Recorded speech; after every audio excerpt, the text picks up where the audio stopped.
तो हमारा एक्ट रहेगा आज मध्य प्रदेश गौवंश वध प्रतिषेध अधिनियम 2004। पढ़ना शुरू करते हैं। अधिनियम क्रमांक 6 26 मार्च 2004 को राज्यपाल की स्वीकृति प्राप्त हुई। 29 मार्च 2004 को राजपत्र में प्रकाशित हुआ। भारत गणराज्य के 55वें वर्ष में मध्य प्रदेश विधानमंडल द्वारा यह अधिनियम बनाया गया। सामान्य जनता के हित में तथा सामाजिक सौहार्द और शांति बनाए रखने के लिए गौवंश के वध का प्रतिषेध करने, परिरक्षण, संवर्धन करने के लिए यह अधिनियम लाया गया। इस अधिनियम को धारा वाइज पढ़ते हैं। पहले धारा है संक्षिप्त नाम, विस्तार और प्रारंभ। इस अधिनियम को मध्य प्रदेश गौवंश वध प्रतिषेध अधिनियम 2004 कहा जाता है। इसका विस्तार संपूर्ण मध्य प्रदेश राज्य पर होगा। यह मध्य प्रदेश राजपत्र में प्रकाशन की तारीख से प्रवृत्त होगा। धारा 2 है इस अधिनियम में जब तक कि संदर्भ से अन्यथा अपेक्षित न हो। ये है गौमास से गौवंश का मास अभिप्रेत है जिसका वध इस अधिनियम के अधीन प्रतिषेध है। गौवंश से गाय, बैल, सांड और गाय के बछड़े अभिप्रेत हैं। सक्षम अधिकारी से राज्य सरकार द्वारा अधिसूचना द्वारा नियुक्त कोई व्यक्ति अभिप्रेत है जो इस अधिनियम के अधीन सक्षम प्राधिकार के कृत्यों का पालन करने के लिए उसमें विनिर्दिष्ट किसी स्थानीय क्षेत्र में नियुक्त किया गया हो। से तात्पर्य किसी भी संस्था से तात्पर्य किसी भी ऐसे धर्मांध संस्था से है जो वर्तमान में लागू किसी अधिनियम के अंतर्गत पंजीकृत है तथा जिसकी स्थापना गौवंश को रखने, प्रजनन करने और उसका रखरखाव करने के लिए अथवा अशक्त, वृद्ध और रोगी गौवंश को ग्रहण करने, संरक्षण देने, देखभाल करने, प्रबंधन करने और उपचार करने के लिए की गई है। वध का अर्थ किसी भी विधि द्वारा हत्या करना और इसमें विकलांग बनाना या शारीरिक चोट पहुंचाना शामिल है जो सामान्यतः मृत्यु का कारण बनती है या अप्राकृतिक मृत्यु कारित करने के इरादे से कोई कार्य करना शामिल है। ए है परिवहन। यह शब्द गौवंश मूल रूप से गाय या बैल को एक स्थान से दूसरे स्थान तक ले जाने की प्रक्रिया को संदर्भित करता है। इसे किसी वाहन या पैदल ले जाने से जोड़ा गया है, लेकिन अगर यह वास्तविक कृषि या सहायक प्रयोजनों के लिए हो तो इसे इस परिभाषा में शामिल नहीं किया जाएगा। ट्रांसपोर्टर से तात्पर्य उसके अंतर्गत वह व्यक्ति जो गौवंश या गौमांस ले जाने वाले वाहन का स्वामी है यदि गौवंश या गौमांस उसके निर्देशानुसार या उसकी जानकारी में बुक किया गया है, जो उस समय वाहन का प्रभारी हो तथा उसका सहायक जो गौमांस ले जा रहा हो। तीसरा पॉइंट है जो उस समय गौवंश और गौमांस का परिवहन करने वाली परिवहन कंपनी का प्रभारी है यदि बुकिंग उसके निर्देशानुसार या उसकी जानकारी में की गई है। चौथा पॉइंट है जो किसी परिवहन फर्म का भागीदार है यदि बुकिंग उसके अनुदेश के अधीन या उसकी जानकारी में की गई है। पशु चिकित्सा अधिकारी से तात्पर्य धारा 3 के अंतर्गत पशु चिकित्सा अधिकारी के रूप में नियुक्त व्यक्ति से है। यान से तात्पर्य भूमि, जल या वायु पर प्रयुक्त होने वाला कोई भी यंत्रवत या हस्तचलित वाहन से है। धारा 3 पशु चिकित्सा अधिकारी की नियुक्ति।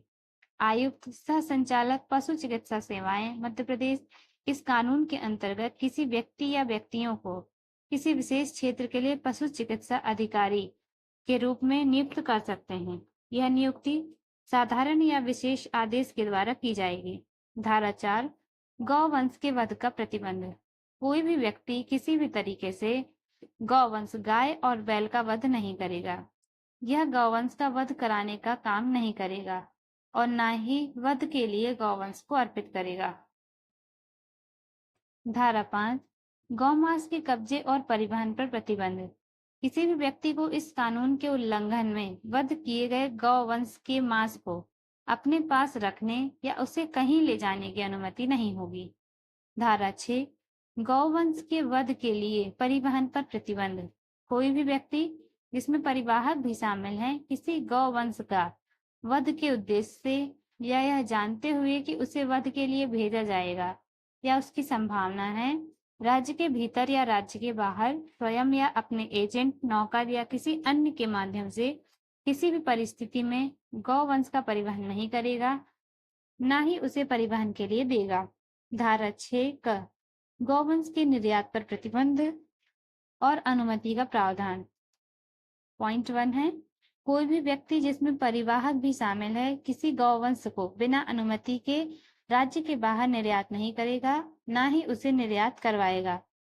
धारा 2, सक्षम प्राधिकारी यदि कृषि या डेयरी उद्योग या पशु मेलों में भाग लेने के उद्देश्य से गौवंश का निर्यात करना हो तो वह आवेदन के 7 दिन के भीतर अनुमति दे सकता है। थर्ड पॉइंट है, यदि कोई व्यक्ति सक्षम प्राधिकारी के आदेश से असंतुष्ट है तो वह 30 दिन के भीतर संभागीय आयुक्त से आवेदन कर सकता है। संभागीय आयुक्त उस आवेदन का परीक्षण करेगा और न्याय संगत आदेश देगा। यह आदेश अंतिम होगा और किसी सिविल अदालत में चुनौती नहीं दी जा सकेगी। धारा 6 मध्य प्रदेश से होकर गौवंश के परिवहन पर प्रतिबंध और अनुमति। कोई भी व्यक्ति जिसमें परिवाहक भी शामिल है मध्य प्रदेश से होकर गौवंश का परिवहन नहीं करेगा।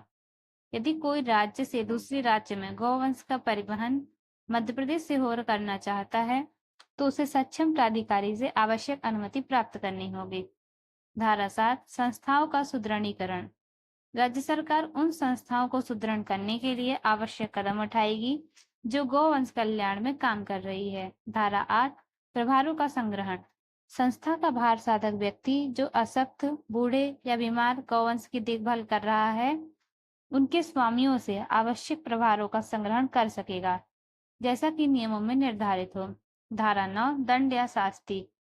जो कोई धारा के नियमों का उल्लंघन करेगा या उल्लंघन का प्रयास करेगा या उसे उकसाएगा, उसे कम से कम 1 वर्ष तक की सजा हो सकती है, जो 7 वर्ष तक बढ़ सकती है। साथ ही उसे जुर्माना भी देना पड़ेगा, जो 5,000 रुपए से कम का नहीं होगा।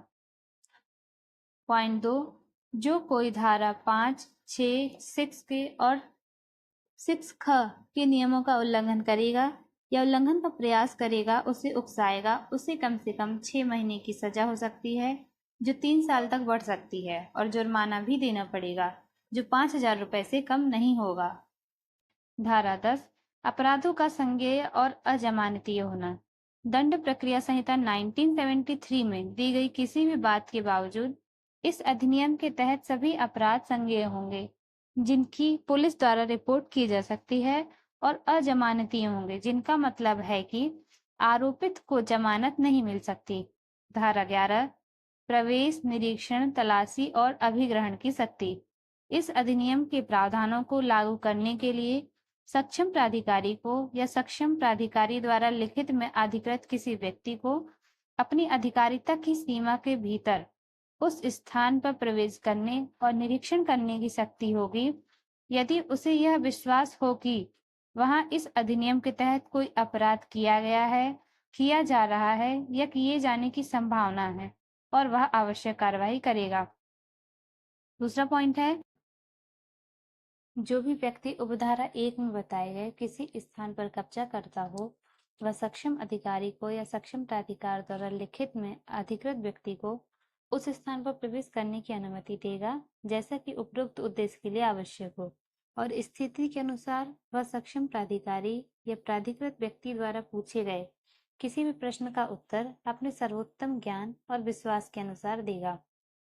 तीसरा पॉइंट है, हेड कांस्टेबल या उससे नीचे के किसी पुलिस अधिकारी या सक्षम प्राधिकारी द्वारा इस उद्देश्य के लिए प्राधिकृत कोई व्यक्ति धारा 4, 5, 6, 6 के और 6 ख के प्रावधानों का पालन सुनिश्चित करने के लिए या यह सुनिश्चित करने के लिए कि इन प्रावधानों का पालन किया गया है, गौवंश या गौ मांस के निर्यात के लिए उपयोग में लाए गए या उपयोग किए जाने वाले किसी वाहन को रोक सकता है या उसमें प्रवेश कर सकता है और उसकी तलाशी ले सकता है। ख यदि उसे संदेह हो कि धारा 4, 5, 6, 6 का और 6 ख के किसी प्रावधान का उल्लंघन किया गया है या किया जाने वाला है तो उस वाहन सहित गौवंश को जब्त कर सकता है या उसकी जब्ती के लिए अनुमति दे सकता है, और फिर जब्त किए गए गौवंश और वाहन को विचारण के लिए न्यायालय में पेश करने और उनकी सुरक्षित अभिरक्षा सुनिश्चित करने के लिए सभी उपाय कर सकता है या ऐसे उपायों को अनुमति दे सकता है। पॉइंट 4 तलाशी और जब्ती से संबंधित दंड प्रक्रिया संहिता 1973 की धारा 100 के प्रावधान इस धारा के तहत तलाशी और जब्ती पर लागू होंगे जितना संभव हो। 5वां पॉइंट है, यदि धारा 4, 5, 6 का उल्लंघन होता है तो पुलिस को किसी वाहन, गौवंश, गौमांस को जब्त करने का अधिकार होगा और जिला मजिस्ट्रेट इस वस्तुओं को ऐसी प्रक्रिया के तहत अधिग्रहित करेगा जैसा कि नियमों में निर्धारित किया जाए। धारा 11 क अधिहरण के आदेश के विरुद्ध अपील। यदि कोई व्यक्ति धारा 11 की उपधारा 5 के तहत दिए गए अधिहरण के आदेश से असंतुष्ट है तो वह आदेश की तिथि से 30 दिन के भीतर या यदि उसे उस आदेश की जानकारी बाद में मिली हो तो उस जानकारी की तिथि से 30 दिन के भीतर संभागीय आयुक्त जो अपील प्राधिकार के रूप में काम करेगा से लिखित में अपील कर सकता है। इस अपील के साथ अधिहरण आदेश की प्रमाणित प्रति और नियमानुसार शुल्क भी जमा करना होगा। स्पष्टीकरण, उपधारा 1 में निर्दिष्ट 30 दिन की अवधि में वह समय शामिल नहीं किया जाएगा जो आदेश की प्रमाणित प्रति प्राप्त करने के लिए आवश्यक समय था। पॉइंट 2 है, धारा 1 में बताए गए अपील प्राधिकारी जब अपील दायर की जाती है तो अधिग्रहण करने वाले अधिकारी और उन व्यक्तियों को जिन पर अपील के आदेश का प्रतिकूल प्रभाव पड़ने की संभावना हो अपील की सुनवाई की सूचना देंगे। मामले के रिकॉर्ड भी मंगाए जाएंगे। हालांकि अपील की औपचारिक सूचना अपीलार्थी, अधिग्रहण अधिकारी या अन्य प्रभावित व्यक्ति को नहीं दी जाएगी और अपील प्राधिकारी उन्हें सुनवाई की तिथि किसी अन्य तरीके से सूचित कर सकता है। अपील प्राधिकारी अपील किए जाने की सूचना जिला कलेक्टर को लिखित रूप में भेजेंगे। पॉइंट 4 है, अपील प्राधिकारी मामले की परिस्थिति को देखते हुए यदि आवश्यक हो तो अधिग्रहण की विषय वस्तु की सुरक्षा या व्यय के लिए अंतरिम आदेश पारित कर सकता है जैसा कि उसे उचित लगे। 5वां पॉइंट है, अपील प्राधिकारी मामले की जटिलताओं को ध्यान में रखते हुए अपील के पक्षकारों को उनके विधिक प्रतिनिधियों द्वारा प्रतिनिधित्व करने की अनुमति दे सकता है। पॉइंट 6 है, अपील की सुनवाई के लिए निर्धारित तिथि पर या यदि सुनवाई स्थगित की जाती है तो अपील प्राधिकारी मामले के रिकॉर्ड की समीक्षा करेगा और अपील के पक्षकारों की उपस्थिति में या उनके द्वारा लिखित रूप में प्राधिकृत प्रतिनिधि के माध्यम से सुनवाई करेगा। इसके बाद वह अधिहरण आदेश को बरकरार रखने, उसे रद्द करने या बदलने का आदेश देगा। यदि आवश्यक हो तो अपील प्राधिकारी अतिरिक्त जांच करने का निर्णय ले सकता है या जिला कलेक्टर से जांच करवा सकता है और इसके लिए पक्षकारों को शपथ पत्र दाखिल करने की अनुमति दे सकता है। पॉइंट 7 है, अपील प्राधिकारी मामले की परिस्थिति के अनुसार अन्य आदेश भी पारित कर सकता है जैसा कि वह आवश्यक समझे। 8वां पॉइंट है, अंतिम आदेश की या परिणामी आदेश की प्रति अनुपालन के लिए या अन्य समुचित आदेश पारित करने के लिए जिला कलेक्टर को भेजी जाएगी। धारा 11 ख, अपील प्राधिकारी के आदेश के विरुद्ध सत्र न्यायालय के समक्ष पुनरीक्षण। कोई भी पक्षकार जो अपील प्राधिकारी द्वारा पारित किए गए अंतिम आदेश या परिणामी आदेश से असंतुष्ट हो वह उस आदेश के विरुद्ध पुनरीक्षण के लिए आवेदन प्रस्तुत कर सकता है। यह आवेदन उस सत्र न्यायालय में प्रस्तुत किया जाएगा जिससे क्षेत्राधिकार के भीतर अपील प्राधिकार का मुख्यालय स्थित हो और यह आवेदन आदेश के पारित होने के 30 दिन के भीतर किया जा सकता है। स्पष्टीकरण, इस धारा के तहत 30 दिन की अवधि की गणना में वह समय शामिल नहीं होगा जो अपील प्राधिकारी के आदेश से प्रमाणित प्रति प्राप्त करने में लिया गया हो।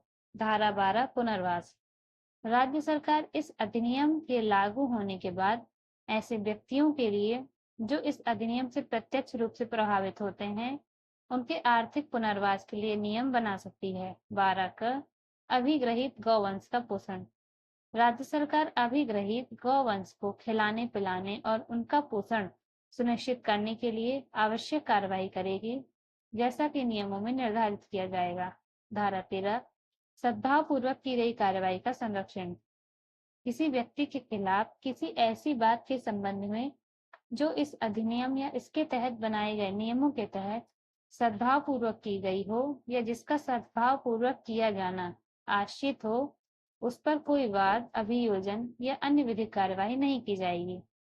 धारा 13 का सबूत का भार अभियुक्त पर होगा। जब किसी व्यक्ति को इस अधिनियम के तहत किसी अपराध के लिए अभियोजित किया जाता है, तो यदि अभियोजित पहले उसके खिलाफ प्रथम दृष्टया साक्ष्य प्रस्तुत करने में सक्षम है, तो यह साबित करने का भार उस व्यक्ति पर होगा कि उसने इस अधिनियम के तहत कोई अपराध नहीं किया है।